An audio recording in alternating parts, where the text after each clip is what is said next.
firman Tuhan hari ini, setiap kita tuh pasti punya yang namanya proses hidup. Siapa yang punya masalah, saudara? Semua punya masalah ya, saudara. Ada yang tidak punya masalah? Enggak mungkin ya, saudara. Setiap orang yang hidup selalu punya yang namanya masalah. Setiap kita punya yang namanya pergumulan. Satu keinginan yang kita hadapkan di hadapan Tuhan untuk kita bisa miliki. Amin. Kita semua memiliki itu semua, saudara. Dan seringkali gini, saudara. Ketika kita mengharapkan sesuatu dari Tuhan, ketika kita meminta sesuatu dari Tuhan, apa yang seringkali terjadi dalam realita kehidupan ini seringkali mengecewakan kita. Kadang kita punya harapan tinggi ya, saudara. Kita mengharapkan sesuatu yang besar, tapi yang terjadi sebaliknya. Istilahnya itu realita tidak sesuai dengan ekspektasi ya, saudara. Siapa yang sering kayak gitu, saudara? Punya mimpi yang tinggi, harapan yang tinggi, punya planning aku kalau nanti masa depanku gini, umur segini aku bakal begini. Tapi kenyataannya, saudara, apa yang terjadi seringkali? Hal-hal tersebut mengecewakan seringkali. Seringkali dalam proses kita punya satu kerinduan, seringkali kenapa sih kok harus ada masa-masa hal tersebut malah nggak terjadi atau prosesnya terasa panjang gitu loh. Tuhan ini lagi di mana? Itu kan, saudara. Pada waktu kita kepenuhan hadirat Tuhan, enak gak, saudara? Enak kan, kita merasakan cintanya Tuhan kan? Tapi seringkali kita bertanya, loh. Pak Evan ngelamun, Pak Evan. Dia duduk di tempat yang salah dia. Masih kepenuhan dia, saudara. Jadi antara ekstasis ya, saudara. Dia kepenuhan hadirat Tuhan, penglihatannya beda gitu, saudara. Sudah seringkali kita tuh mengharapkan sesuatu, tapi kok Tuhan tuh belum jawab-jawab ya. Yang kita rasakan di dalam hadirat Tuhan, itu kayaknya kok Tuhan mana? Pribadimu yang mencintaiku di dalam hadirat yang begitu luar biasa, mana? Kok tidak ada bukti nyatanya gitu loh. Seakan-akan itu apa yang kita doakan itu tidak terjadi. Yang terjadi malah sebaliknya, Tuhan engkau di mana? Seringkali kita sering kecewa, saudara, sama hidup ini. Semua orang pasti pernah kecewa, pernah ngalami yang namanya putus asa. Ya kan, saudara? Hari ini kita mau belajar, ketika kita dalam satu proses. Mungkin hari ini engkau sedang bertanya, Tuhan engkau di mana? Hari ini saya akan menjawab, saudara. Saudara tangkap ini baik-baik supaya iman saudara dalam mengikuti Yesus gak pernah pudar, amin? Mari kita buka di dalam Kejadian 15. Kejadian 15 ayat 1 sampai 6. Kita baca bergantian, saya ayat ganjil, saudara ayat yang genap. Sudah ketemu ya? Kejadian 15 ayat 1. Kemudian datanglah firman Tuhan kepada Abram dalam suatu penglihatan. Janganlah takut Abraham, akulah perisaimu, upahmu akan sangat besar.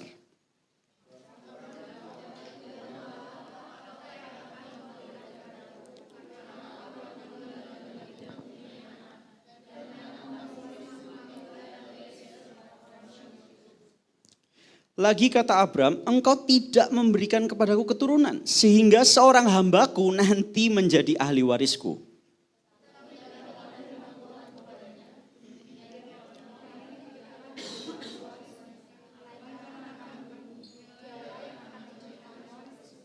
Ayat 5, lalu Tuhan membawa Abram keluar serta berfirman, coba lihat ke langit, hitunglah bintang-bintang. Jika engkau dapat menghitungnya, maka firman-Nya kepadanya, demikianlah banyaknya nanti keturunanmu.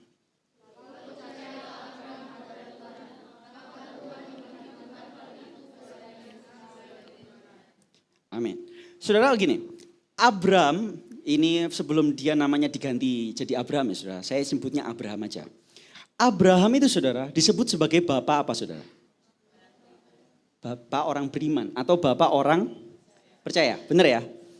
Nah, bapak orang percaya pun sekelas yang disebut bapak orang percaya, berarti bapaknya orang-orang percaya ini bapaknya kita gitu ya saudara ya. Kita kan orang-orang percaya ya. Sekelas Abraham pun dia pernah mengalami proses yang panjang bersama dengan Tuhan. Yang kita baca tadi saudara barusan, itu adalah curhatannya Abraham. Dia bilang, Tuhan engkau gak ngasih aku keturunan. Nanti yang akan mewarisi segala harta milikku itu adalah Eliezer atau siapa saudara? Hambanya ya saudara. Dia curhat, dia dalam postur sedang kayak nuduh Tuhan. Loh Tuhan, engkau lo gak ngasih aku. Engkau yang tidak memberi aku keturunan. Berarti sebenarnya Abraham ini dalam kondisi, dia punya harapan dan keinginan, tapi kecewa saudara. Tidak sesuai dengan apa yang dia harapkan. Benar ya saudara ya? Setuju? Nah yang jadi pertanyaan gini saudara. Kalau kita lihat dalam konteksnya si kejadian berapa ini tadi? Kejadian 15. Di pasal 14 saudara, kalau saudara baca, Abraham itu sebenarnya mengalami kemenangan yang luar biasa. Abraham itu habis mengalahkan banyak raja-raja, yang raja-raja ini menjarah banyak jarahan gitu habis perang. Nah ponakannya siapa saudara? Si Lot itu ikut ditawan gitu saudara. Akhirnya Abraham gak terima dan perang. Singkat cerita Abraham ini mengalami kemenangan yang luar biasa. Perang dengan raja-raja ini saudara. Berarti kekayaannya Abraham itu banyak atau sedikit saudara? Banyak. Karena kan kalau dia kaya berarti pasukannya juga banyak. Ya kalau pasukannya banyak pasti butuh digaji lebih banyak toh saudara. Berarti dia punya kekayaan yang overflow. Sangat berlimpah. Saudara kalau kita punya kekayaan yang berlimpah-limpah, segala sesuatunya kita punya, bahagia atau sedih saudara? Bahagia dong. Abraham harusnya berbahagia. Tapi lihat saudara, di tengah dia memiliki segala kelimpahan yang ada, Tuhan itu tahu hatinya Abraham yang paling dalam. Makanya di ayat pertama, coba kalau saudara lihat, yang memulai percakapan itu siapa dulu saudara? Coba tampilkan ayat pertama. Ayat yang pertama. Yang memulai percakapan siapa dulu saudara? Tuhan dulu kan? Tuhan itu tiba-tiba datang. Akulah perisaimu.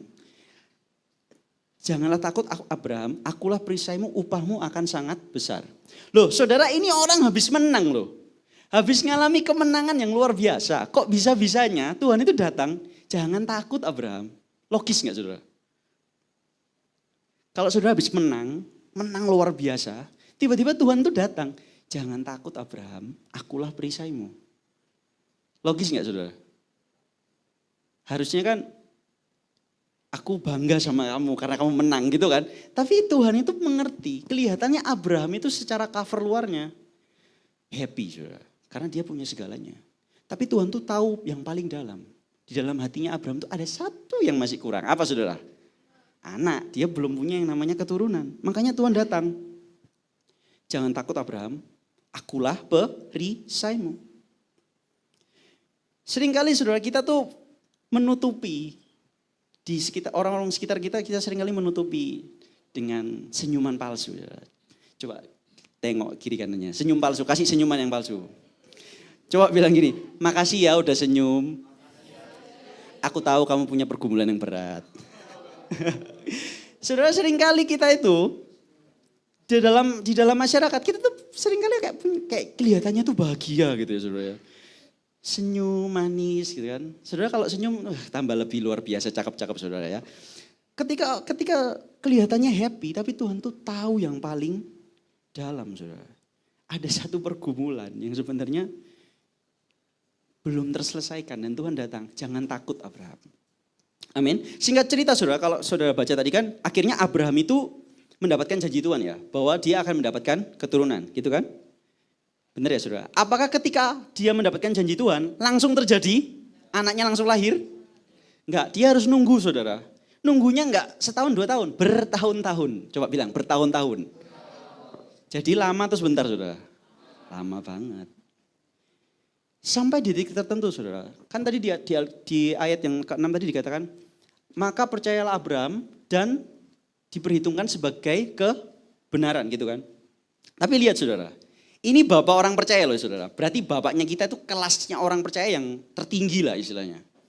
Bapak orang percaya sekelasnya Abraham, waktu dia menunggu janjinya Tuhan, pada waktu dia mengalami proses ini, dia pernah loh saudara melakukan sesuatu yang bertentangan dengan janjinya Tuhan. Saudara tahu apa? Sarah bilang, wis, iku loh hambaku Hagar. Gas sampai iku ae gitu kan. Ya namanya cowok saudara, oke gitu kan. Akhirnya apa yang terjadi saudara? Digas, muncullah anak namanya siapa saudara? Menurut saudara, Apa yang dilakukan Abraham ini sesuai dengan imannya enggak, saudara? Kan harusnya dia punya keturunan bersama dengan Sarah kan. Tapi dia melakukan sesuatu yang sebenarnya bertentangan dengan apa yang dia imani. Ini sekelas bapaknya orang percaya, saudara. Berarti kalau bapaknya aja kayak gitu, anak-anaknya gimana, saudara? Buah jatuh tidak jauh dari. Nah, jadi saya tahu saudara-saudara ini pasti pernah mengalami yang seperti itu. Kelihatan dari wajah-wajahnya kayaknya kok kayak merasa bersalah gitu ya, saudara ya. Kayaknya merasa bersalah gitu. Seringkali kita tuh kayak gitu, saudara. Dalam proses ini kita tuh seringkali mengalami satu titik. Aku ini percaya, tapi dalam kedalaman hatiku yang paling dalam, aku sebenarnya ragu. Makanya melakukan sesuatu yang sebenarnya tidak diinginkan oleh Tuhan. Tapi coba saudara perhatikan, kenapa sih kok Tuhan tuh harus membentuk Abraham melalui proses yang panjang? Beberapa minggu yang lalu, kalau nggak salah Ceheni ya yang kirim di grup PAW yang hamba Tuhan itu. Yang kalau nggak salah dari Jepang. Hamba Tuhan tuh ngomong gini saudara, bagus banget. Ketika Tuhan itu memberikan delay, sudah tahu delay ya. Delay itu penundaan atas apa yang dia janjikan kepada hidup saudara dan saya. Sebenarnya Tuhan itu sedang mendidik yang namanya apa? Karakter. Coba saudara lihat ya, pada waktu Abraham itu, di awal Abraham dapat janji Tuhan, dia bilang, maka percayalah Abraham dan Tuhan memperhitungkan itu sebagai kebenaran. Benar ya? Tapi lihat, di tengah-tengah Abraham melakukan sesuatu yang melenceng. Berarti percayanya murni atau enggak saudara? Belum murni. Percayanya masih, aku percaya sih tapi kayaknya sedikit ragu deh. Gitu kan? Tapi lihat saudara, pada waktu proses yang panjang, sampai di titik akhirnya Tuhan memberikan Ishak, Abraham tuh punya iman yang jempol. Terbukti dari apa saudara? Pada waktu Tuhan suruh persembahkan anakmu yang tunggal. Di Alkitab tidak pernah ditulis Abraham terlihat muram mukanya atau sedih. Enggak saudara. Enggak segan-segan mau bunuh anaknya. Berarti dia punya iman yang berbeda dari iman yang sebelumnya. Saudara nangkep ya maksud saya? Prosesnya yang panjang itu melatih karakternya Abraham untuk punya satu karakter yang berkenan di hadapan Tuhan. Yaitu apa? Iman yang teguh. Nah setiap kita saudara punya karakternya masing-masing. Dalam proses yang panjang, penantian yang panjang ini, Tuhan itu mau membentuk karakter kita masing-masing. Gak tahu saudara apa ya. Mungkin saudara yang jarang bersyukur, dilatih Tuhan untuk bersyukur dalam proses itu. Atau saudara yang dapat berkat Tuhan banyak, langsung dihambur-hamburkan. Tuhan latih saudara di situ. Bagaimana saudara mengatur kehidupan saudara, berkat yang saudara miliki. Proses yang panjang, seringkali Tuhan izinkan untuk membuat kita apa saudara? Punya karakter seperti yang Tuhan mau. Amin. Nah yang jadi pertanyaan gini saudara. Di momen Tuhan itu lagi memproses hidup kita, Tuhan itu di mana? Kan Abraham itu menanti panjang. Yang jadi pertanyaan Tuhan, engkau itu di mana? Jawabannya itu sebenarnya ada di awal waktu di ayat 1 ini saudara. Waktu Tuhan itu menjawab, akulah perisaimu. Coba garis bawahi kata, akulah perisaimu. Coba bilang, akulah perisaimu. Perisai. Coba. Nah saudara, kata perisai saudara. Sebenarnya itu maknanya dalam banget saudara. Kan ceritanya Tuhan itu kayak mancing ya saudara. Mancing Abraham, gak usah takut, akulah perisaimu. Upahmu akan sangat besar. Dari kalimat itu, Abraham langsung kepancing untuk curhat saudara. Bener ya? Halah Tuhan. Aku loh, engkau mau ngasih aku apa Tuhan? Semuanya yang aku punya, tapi nanti ujung-ujungnya hambaku yang akan mewarisi. Nah dari situ Abraham mulai curhat. Lihat saudara, saya senang banget caranya Tuhan mancing itu tiba-tiba Tuhan ngomong, akulah perisaimu. Loh, kenapa kok perisai saudara? Kenapa kok perisai saudara? Ini dalam banget saudara. Saudara, gunanya perisai itu apa sih? Melindungi. Melindungi dari apa saudara? Dari serangan musuh ya saudara ya. Saya mau kasih perumpamaan, minta tolong file sama siapa ya? Vano. Maju.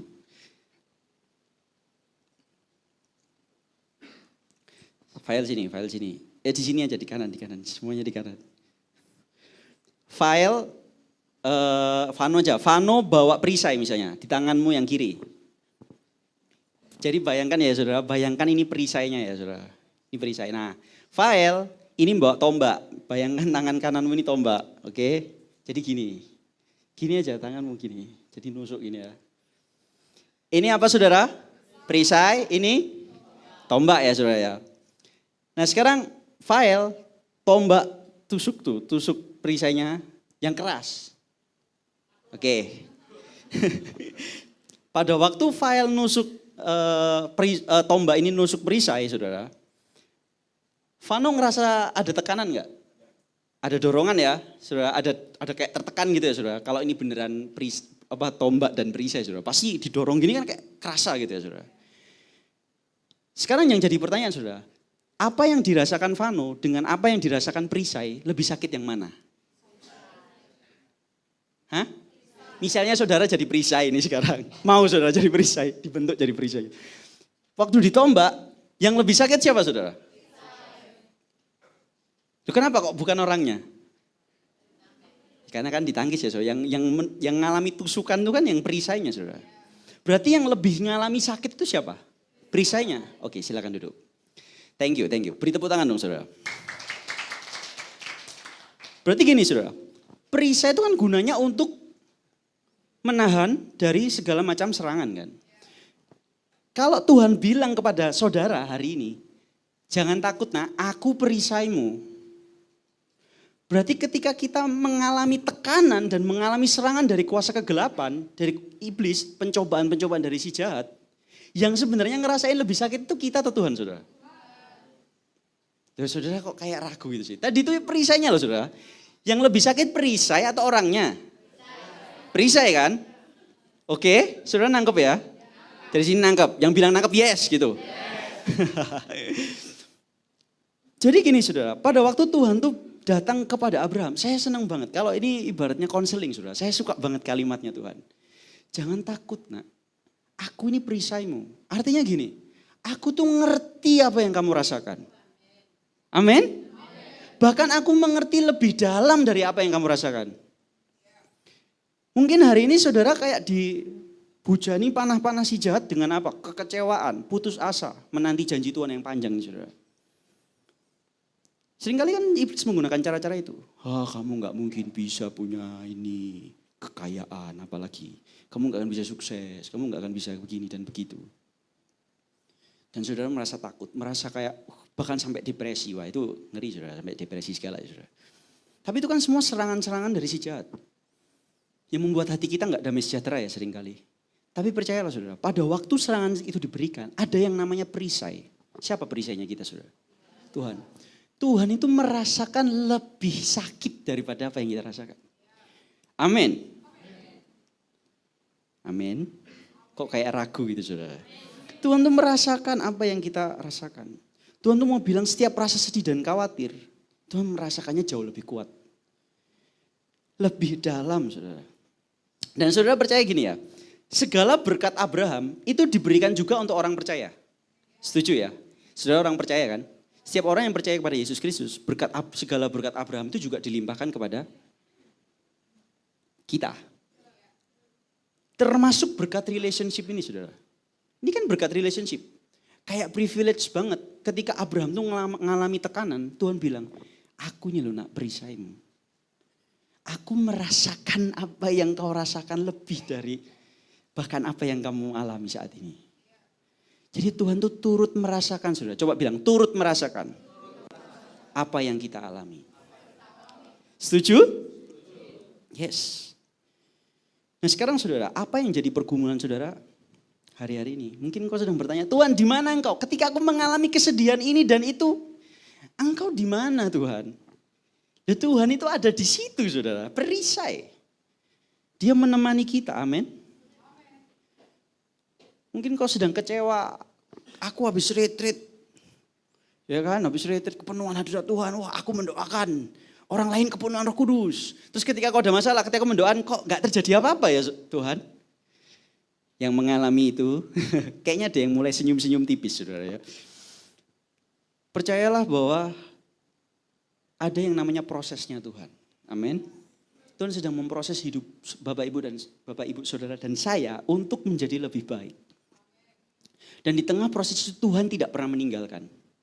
Dia ada di mana saudara? menjadi perisainya kita.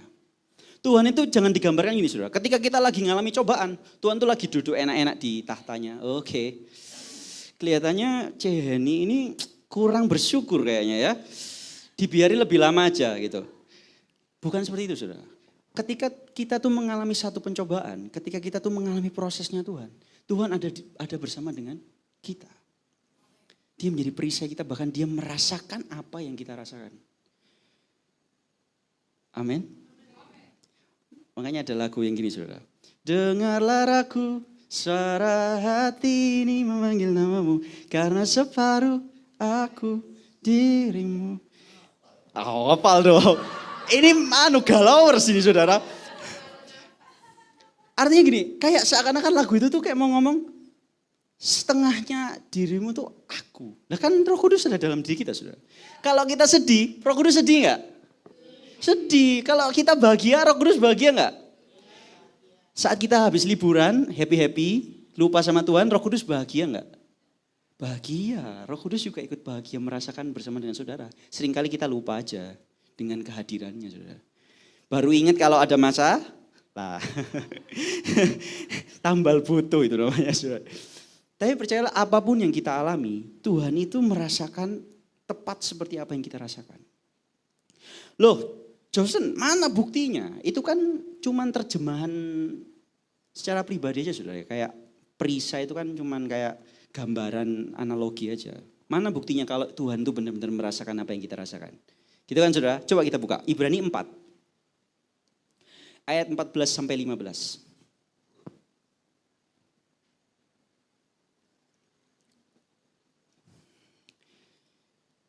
Minta tolong saudara semua bacakan. 2 ayat doang saudara. 3, 2.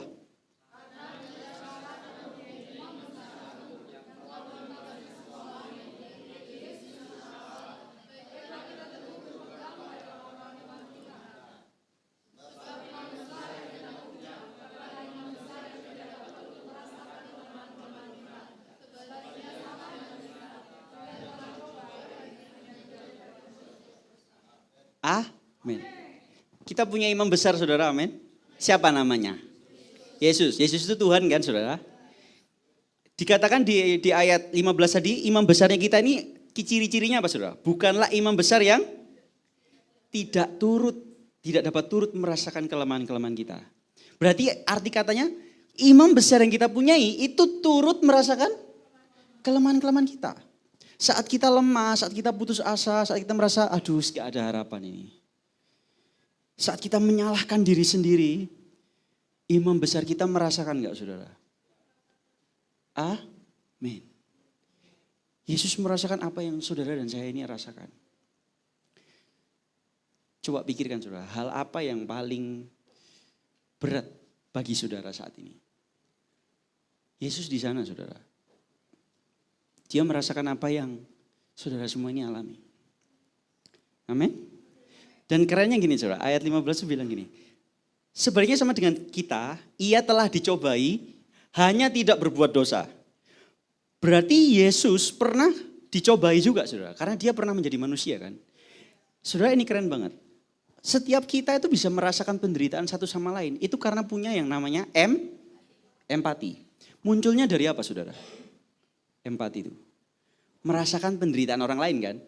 Caranya kita merasakan penderitaan orang lain itu dengan cara gimana saudara? Menjadi orang itu. Paling enggak gini, aku kayaknya pernah deh ngalami kayak gitu. Kira-kira ketika dia punya masalah yang berat, ya 11-12 kayak rasanya itulah. Gitu kan saudara? Itu yang namanya empati kan, berempati. Begitu juga dengan Yesus. Tuhan kita tuh keren saudara. Satu-satunya Tuhan yang pernah menjadi manusia, yang turut merasakan apa yang kita rasakan. Jadi empatinya tuh benar-benar empati gitu loh. Saudara pernah gak curhat sama orang yang kayaknya itu dia gak pernah ngerasakan apa yang saudara rasakan. Dia ngomong tuh seenaknya sendiri nasihat saudara. Pernah kayak gitu saudara? Koyo ini ngomong cok enak ya wongi. Nyocoh saya. Soalnya dia gak pernah ngalami apa yang saudara alami. Tapi beda dengan Yesus. Yesus pernah mengalami seperti apa yang saudara dan saya alami. Amin. Hanya saja tidak, Nah itu kuncinya saudara. Kalau kita berbuat dosa, Yesus tidak berbuat dosa. Abraham berbuat dosa nggak saudara dalam penantiannya akan janji Tuhan? Iyalah, dia gas-gasan sama Hagar ya saudara ya. Apa-apaan ini bapak orang percaya kok kayak gini. Tapi lihat saudara, gaspol. Terus coba saudara perhatikan ayat 14. Minta tolong ayat 14-nya sebelumnya. Karena kita sekarang punya imam besar agung yang telah melintasi semua langit, yaitu Yesus anak Allah. Baiklah kita teguh berpegang pada apa saudara? Pengakuan iman kita. Tadi kan saya bahas tentang perisai ya saudara. Terus dikatakan marilah kita berpegang teguh pada pengakuan iman kita. Saya teringat ada pada satu ayat saudara. Di Efesus 6 ayat 16. Saya akan bacakan aja. Dalam segala keadaan, pergunakanlah perisai iman. Sebab dengan perisai itu kamu akan dapat memadamkan semua panah api dari si jahat. Nah keren ya saudara. Disebutkan perisai, kalau kita memperlengkapi kita dengan persenjataan Allah, ada yang satu namanya perisai iman. Saudara tahu ya, ada yang kan gini, ada yang berikat pinggangkan kebenaran, berbaju sirahkan keadilan, gitu kan? Kakimu berkasutkan kerelaan, memberitakan Injil. Terus ada yang disebutkan, dalam segala keadaan gunakanlah perisai iman. Tadi perisai itu kan gambarannya siapa saudara? Tuhan itu sendiri kan. Jadi perisai iman ini sebenarnya Tuhan itu sendiri saudara. Karena gini, ketika kita percaya sama Yesus, kita beriman pada Yesus. Berarti iman kita ini tentang siapa saudara? Tentang Yesus. Saudara mempercayai Yesus kan. Ketika dikatakan gunakanlah perisai iman, itu sebenarnya engkau sedang mempersenjatai dirimu dengan perisainya siapa? Tuhan itu sendiri saudara. Amin. Ketika saudara mengalami tekanan hidup, banyak masalah, saudara dicambukin sama iblis gitu ya mungkin ya saudara. Sama keadaan hidup, realita yang mengecewakan gitu. Pakai perisai iman, aku percaya Yesus. Dia yang merasakan apa yang saudara rasakan juga. Saya bayangkan gini saudara, gimana caranya Tuhan merasakan apa yang kita rasakan ya? Rasa sakitnya itu kayak gimana? Saya membayangkannya itu dengan pada waktu dia di Golgota saudara. Kita masih momen Paskah ya, masih bau-bau Paskah sedikit tercium. Pada waktu dia dicambuk, itu sebenarnya gambaran dari apa? Ketika engkau khawatir, ketika engkau depresi, ketika engkau sedih, satu kekhawatiran saudara, itu satu cambukan pada tubuhnya Yesus. Kan perisai iman saudara. Makanya saya senang banget ada kalimat gini, kalau orang berdoa terus ada kalimat gini, sembunyikan hambamu ini di balik salibmu. Nah kalau seandainya di balik salibnya ini, kan berlindung ya saudara, di balik salib ini berarti Yesusnya yang di depan kan. Ketika mengalami serangan, yang luka siapa saudara? That's it. Pada waktu kita mengalami sebuah tekanan hidup, ada masalah apapun saudara. Saya tahu saudara punya rasa sedihnya itu overflow, berat banget. Tapi Tuhan Yesus juga merasakan apa yang saudara rasakan. Amin. Makanya kan ada lagu gini saudara.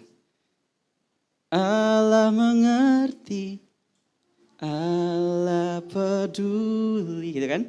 Segala persoalan yang kita ada. Hafal semua ya? Tak akan pernah dibiarkannya ku bergumul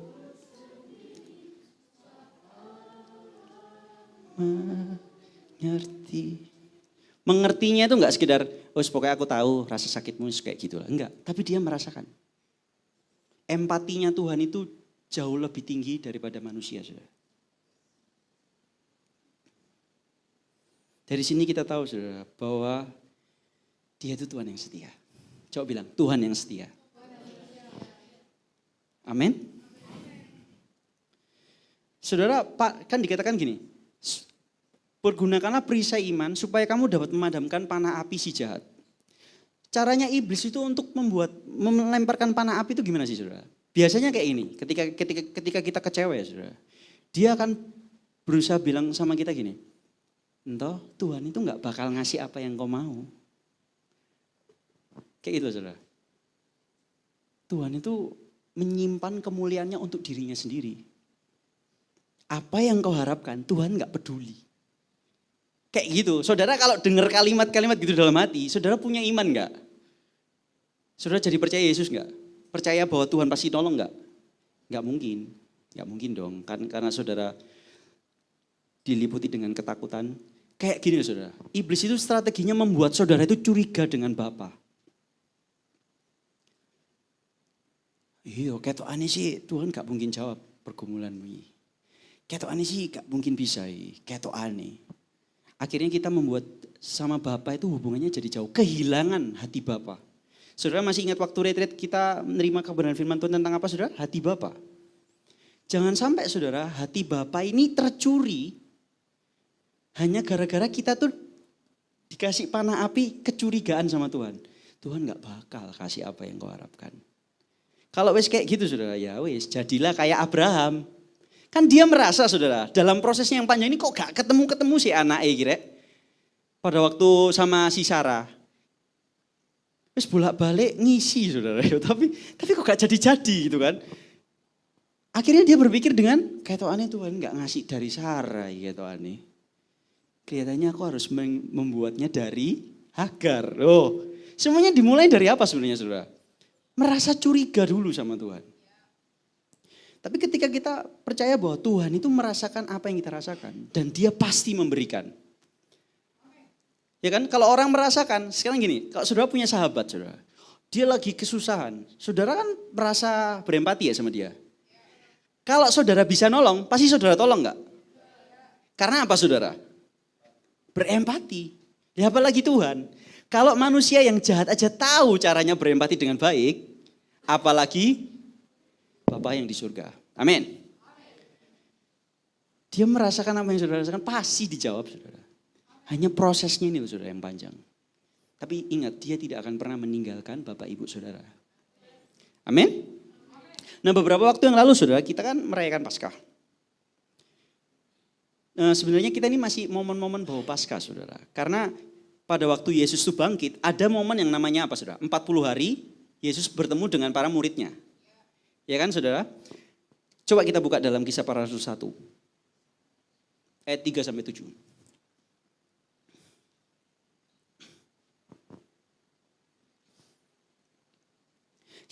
Kisah Para Rasul 1 ayat 3-7. Saya bacakan cepat. Kepada mereka, ia menunjukkan dirinya setelah penderitaannya selesai dan dengan banyak tanda ia membuktikan bahwa ia hidup. Nah ini saudara, sebab selama 40 hari ia berulang-ulang menampakkan diri dan berbicara kepada mereka tentang kerajaan Allah. Berarti selama 40 hari setelah Yesus bangkit, Yesus gak langsung pergi ke surga saudara ya. Tapi dia menjumpai para murid-muridnya. Ayat berikutnya. Pada suatu hari ketika ia makan bersama-sama dengan mereka, mereka ini para murid, ia melarang mereka meninggalkan Yerusalem dan menyuruh mereka tinggal di situ menantikan janji Bapa. Yang demikian katanya telah kamu dengar daripadaku. Ayat 5. Sebab Yohanes membaptis dengan air tetapi tidak lama lagi kamu akan dibaptis dengan Roh Kudus. Ini berbicara tentang janji Pentakosta saudara ya. Bahwa Roh Kudus akan memenuhi para rasul. Terus ayat yang ke-6. Maka bertanyalah mereka, ini yang keren saudara. Kan mereka semua ada kumpul. Tuhan, maukah engkau pada masa ini memulihkan kerajaan bagi Israel? Lalu jawab Tuhan ayat 7. Jawabnya, engkau tidak perlu mengetahui masa dan waktu yang ditetapkan Bapa sendiri menurut kuasanya. Ayat 6 saudara, coba buka lagi ayat 6. Ayat 6 ini sebenarnya gambaran apa sih saudara? Para murid ini di momen Paskah sebenarnya gambaran orang-orang yang sebenarnya udah lagi putus asa. Lagi kecewa, putus asa. Siapa lagi saudara? Pupus harapan, ketakutan. Kenapa kok bisa kayak gitu? Karena gini saudara, mereka ini mengikut Yesus. Punya tujuan, punya satu mimpi bahwa Yesus ini akan jadi pemimpin yang akan memulihkan bangsa Israel. Saudara nangkep ya? Itu tujuannya mereka. Tapi yang terjadi apa saudara? Mereka mengharapkan Yesus jadi raja. Rajanya malah disalib, telanjang lagi saudara ya. Kalau saudara jadi pengikutnya, izin gak saudara? Pada waktu itu ya jangan bilang sekarang saudara. Pada waktu itu kecewa banget. Gini saudara, logika. Beberapa para murid itu kan mayoritas adalah seorang nelayan ya saudara. Berarti mereka punya usaha, benar nggak? Saya nggak tahu sesukses apa mereka, tapi setidaknya mereka punya satu usaha. Tiba-tiba saudara, ketika mereka lagi menjalankan usahanya, tiba-tiba Yesus datang, ikutlah aku, kamu menjadikan penjala manusia. Terus tiba-tiba ngikut, berarti ninggalkan usahanya. Saudara kalau digitukan Tuhan gimana? Saudara punya usaha lagi enak-enak, terus Tuhan bilang tinggal usahamu, ikutlah aku. Berarti saudara menaruh pengharapan itu dengan sungguh-sungguh kan sama orang satu ini saudara. Benar nggak? Benar-benar menaruh pengharapan kepada Yesus. Semua para murid yang mengikut Yesus mengharapkan suatu hari nanti Yesus ini jadi raja yang akan memulihkan Israel. Dan paling enggak aku nanti punya posisi jabatan gitu loh. Saudara. Gambarannya itu kayak gitu loh saudara. Saudara nangkap ya? Semua para murid kayak gitu saudara. Tapi pada waktu Yesus disalib, wah, kecewa. Kecewa semua saudara.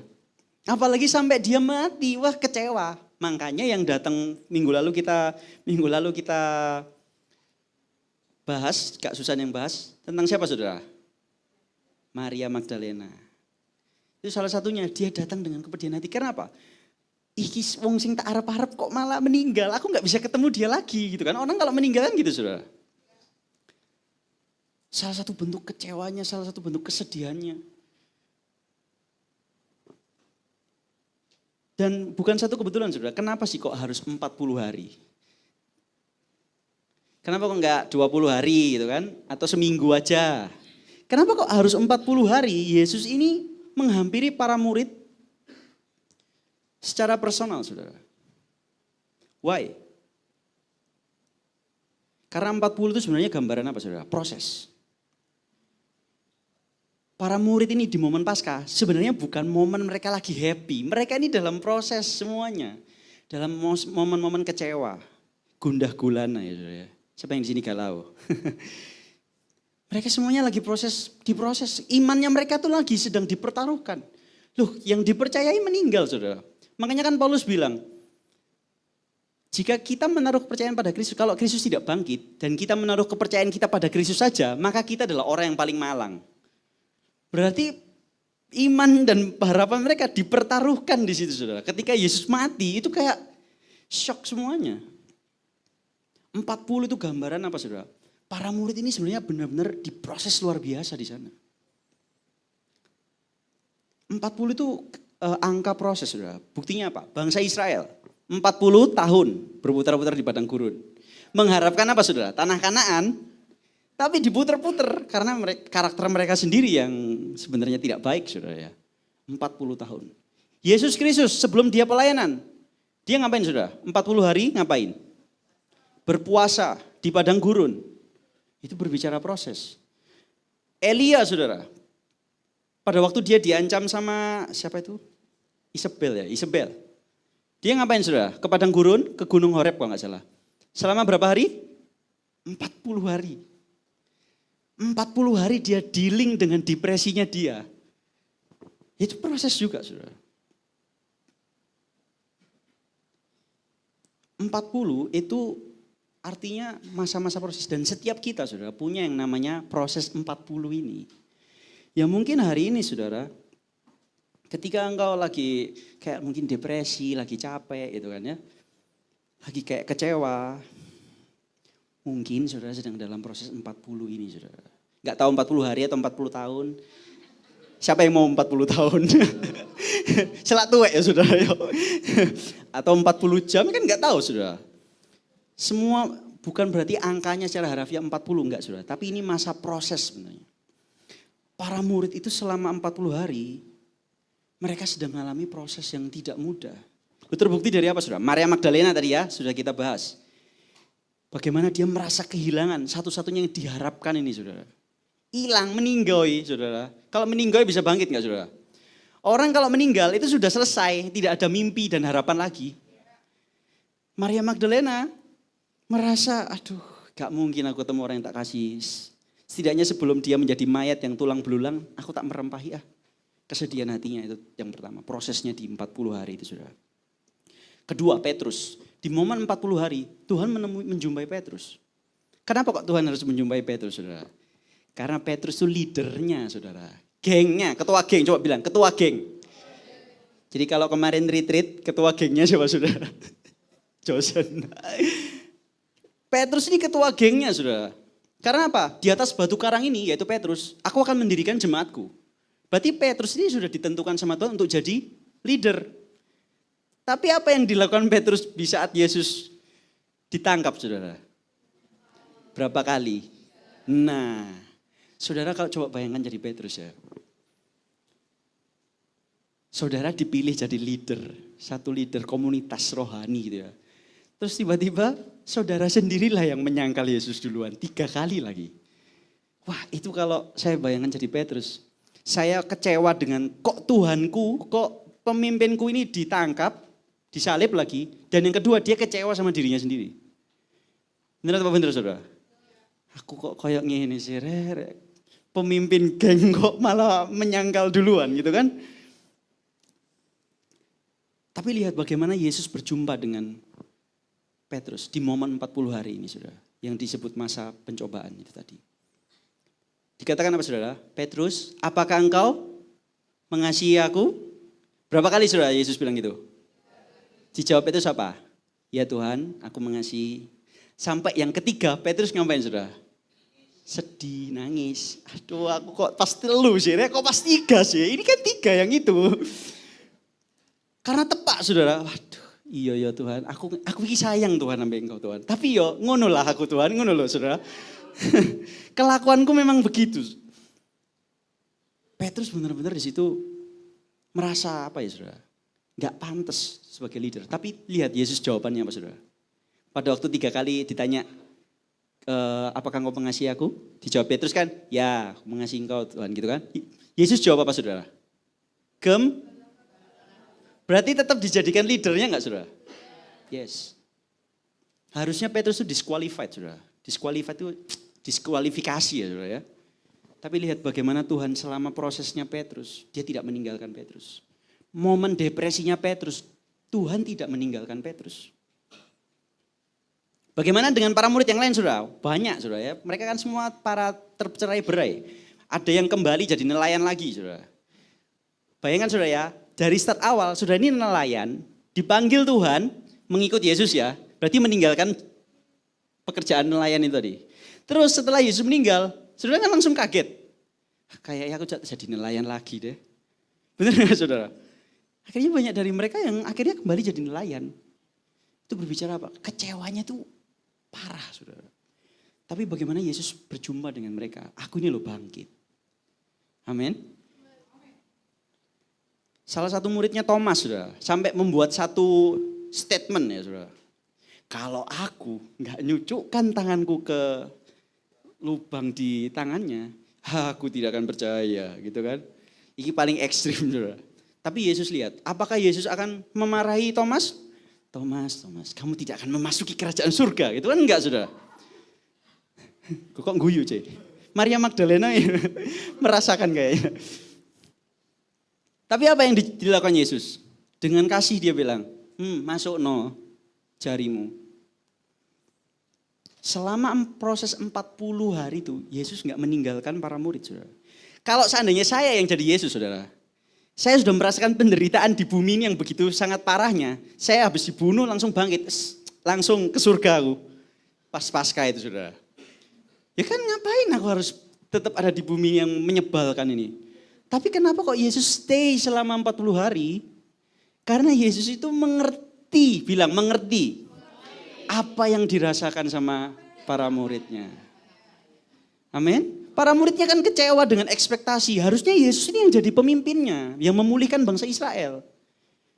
Tapi kok Yesusnya ini mengecewakan gitu loh. Tidak sesuai dengan rencana yang mereka harapkan ya. Makanya di ayat pada waktu mereka berkumpul terakhir kalinya. Di ini Kisah Para Rasul 1 ayat 6.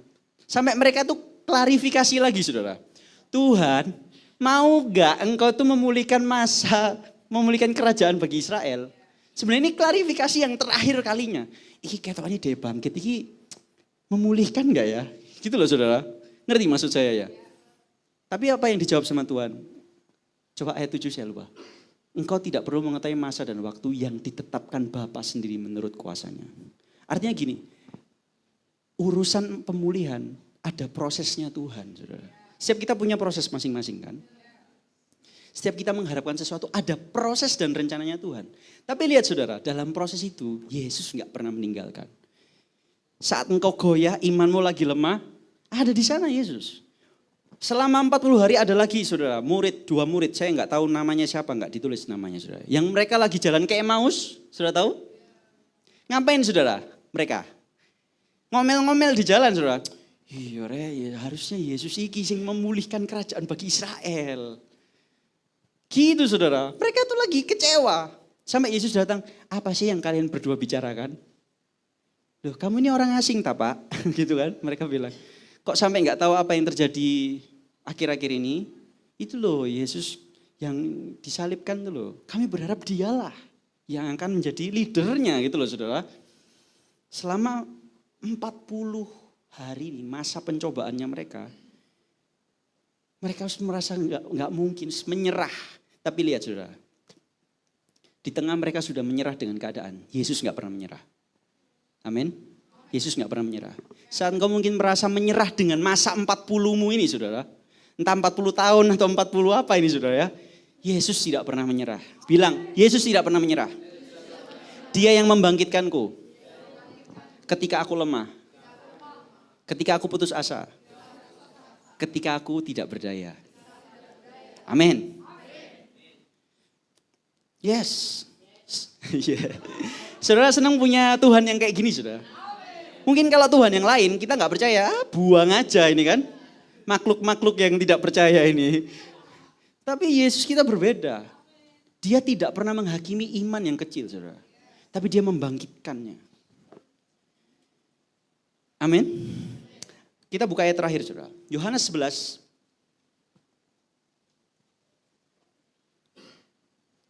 Ayat 32 sampai 36.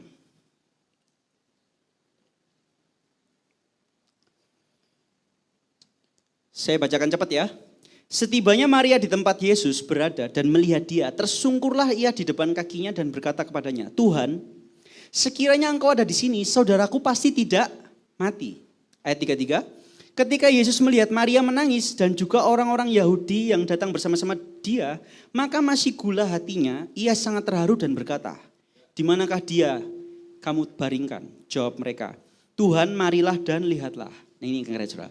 Ayat 35. Maka menangislah Yesus. 36. Kata orang-orang Yahudi, lihatlah. Betapa kasihnya kepadanya. Saudara tahu ini kisahnya momen tentang apa saudara? Lazarus yang dibangkitkan kan? Kejadiannya kan Lazarus sebenarnya sakit.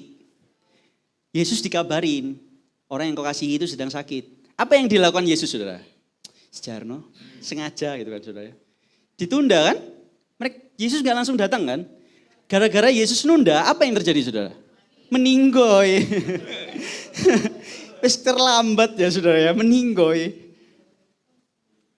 Telat Tuhan datangnya. Ya bener kan saudara, gara-gara Yesus kalau seandainya Yesus datang, Yesus bisa menyembuhkan tuh saudara. Dan sengaja, biarin aja, dia nggak mati, dia nggak sakit, dia tidur kalau nggak salah. Saya lupa sudah baca detailnya, itu lucu kisahnya itu saudara. Tapi lihat, pada waktu akhirnya Yesus datang di dalam keterlambatannya Yesus saudara. Kan Yesus ini kan gini saudara, sengaja menunda, Yesus itu seringkali sesuai komandonya Bapa saudara. Bapak di surga bilang stay ya stay. Bapak di surga suruh bilang gas ya gas. Temui orang ini ya temui orang ini gitu kan. Tapi kalau Tuhan Yesus sampai dibilang menunda berarti ada satu rencana Bapa yang memang sengaja terjadi gitu loh. Ya kan? Setiap kita punya kerinduan hati kita semua, punya pergumulan doa. Tuhan tuh sengaja delay gitu loh, sengaja ditunda. Bapak punya agendanya sendiri, tapi lihat sikapnya Yesus bagaimana. Akhirnya mereka ketemu, terus dijawab. Si Maria, Tuhan sekiranya engkau ada di sini, saudaraku pasti tidak mati, gitu kan. Dan lihat ketika apa namanya saudara, mereka lagi kecewa kan, mereka lagi sedih. Pada waktu Yesus ada di sana, apakah Yesus nggak merasakan apa yang dirasakan mereka? Yesus merasakan. Amin.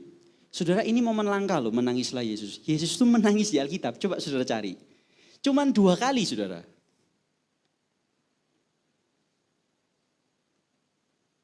Berarti Yesus jarang nangis saudara.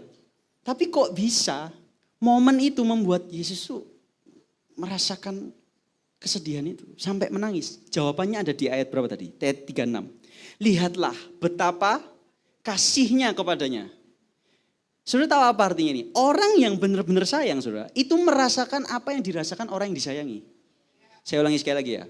Kalau orang itu benar-benar sayang, apa yang dialami orang yang disayangi, itu pasti dia rasakan juga. Benar ya saudara? Kalau saudara nggak sayang seseorang, mau dia jungkir balik juga, saudara nggak peduli. Gitu kan. Tapi karena engkau begitu sayang sama orang ini, sampai segala kepedihannya dia, engkau pun turut merasakan gitu loh. Dan benar saudara, ayat yang mengatakan bahwa imam besar yang kita punya ini adalah imam besar yang dapat turut juga merasakan kelemahan-kelemahan kita. Jadi ketika saudara mungkin lagi dalam kondisi putus asa ya dengan keadaan, tidak sesuai dengan kenyataan saudara ya. Ada Yesus bersama dengan saudara, amin. Tadi saya bilang dia adalah perisai. Perisai pada waktu dia datang sama Abraham dikatakan akulah perisaimu. Artinya gini saudara, ketika Abraham merasakan tekanan hidup, yang sebenarnya mengalami tekanan lebih berat siapa saudara? Yesus itu sendiri. Tuhan itu sendiri, karena perisainya ini saudara, mengalami tekanan itu. Jadi saudara, Tuhan itu bukan Tuhan yang ada di tahta yang duduk cuma oke, prosesnya ini kayaknya udah bubar deh, kayaknya perlu dijawab. Enggak, tapi Tuhan itu merasakan bersama-sama dengan saudara. Amin. Amin. Saudara, Tuhan itu merasakan kesendirian saudara, amin. Saat mungkin orang lain di sekitar saudara, tadi kan WL-nya kita luar biasa ya saudara ya. Konfirmasi, gak janjian ya saudara. Mungkin orang-orang sekitar kita meninggalkan kita gitu kan saudara. Saya langsung terenyuh gitu saudara ya, WL-nya saudara.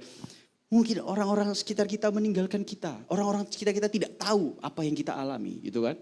Tapi kita punya satu sobat setia. Siapa saudara? Yesus. Kan tadi narasinya gitu saudara. Ya itu ada di ini tulisan khotbah saya saudara.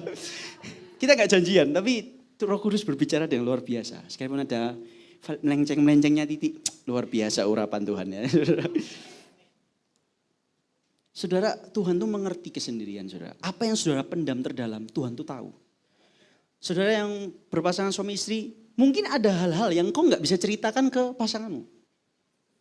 Mungkin ada hal-hal yang kau mungkin sebagai suami, aku gak mau share apa yang jadi bebanku untuk membuat istriku ini kayak merasa sedih atau gimana. Mungkin ada sesuatu yang kau sembunyikan. Atau sebaliknya, istrinya, suamiku capek habis kerja gitu misalnya.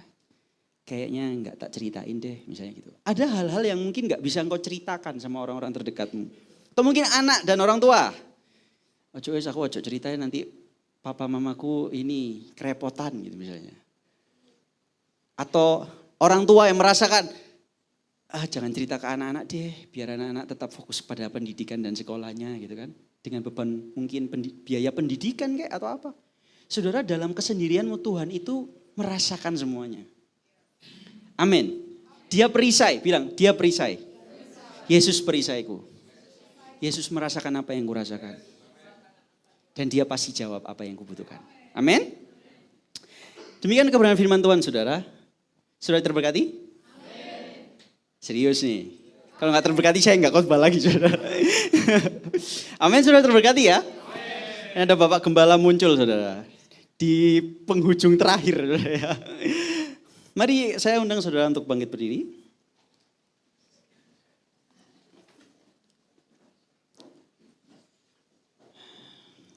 Silakan pemain, kamu lupa tak kalau kamu pemain musiknya.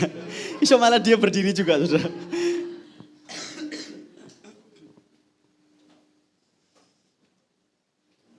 Kunci apa ya? G.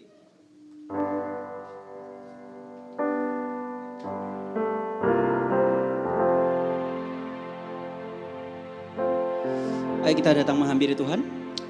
Mari tundukkan kepala, kita menghampiri tahta kasih karunia Tuhan. Terima kasih Roh Kudus sebab kami memiliki imam besar agung yang memahami setiap apa yang kami rasakan. Setiap air mata kami Engkau tahu Tuhan. Bahkan dikatakan Engkau menampung setiap air mata kami di kirbat-Mu. Artinya Engkau merasakan apa yang kami rasakan. Dan Engkau menghargai setiap kesusahan yang kami alami hari-hari ini. Thank you Jesus. Segala kekecewaan kami Engkau tahu Bapa. Dan kami percaya hari ini, di momen 40 hari setelah Paskah ini Tuhan, Engkau sedang mencari kami. Engkau sedang mencari orang-orang yang mungkin berpatah hati. Engkau sedang mencari orang-orang yang sedang putus asa dengan kehidupan ini. Engkau Tuhan yang tidak pernah menyerah. Bahkan sekalipun ketika kami ini menyerah Tuhan. Terima kasih Roh Kudus. Thank you Jesus, thank you Lord.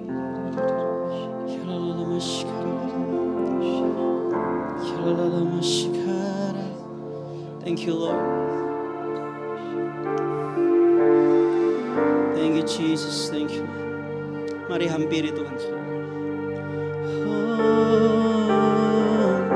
Jesus.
Dengan lembut,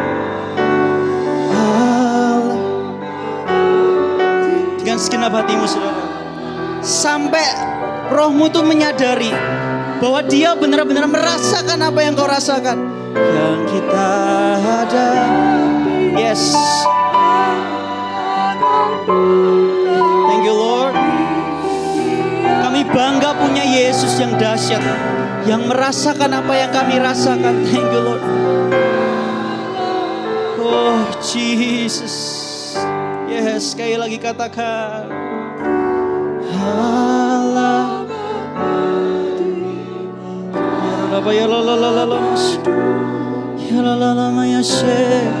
Di masa 40 hari ini saudara, di masa 40 proses hidup saudara, perisaimu tidak pernah menyerah. Perisaimu tidak akan pernah menyerah. Apa yang kau anggap tidak mungkin terjadi, harapanmu seakan-akan pupus saudara, tapi Tuhan tidak pernah menyerah.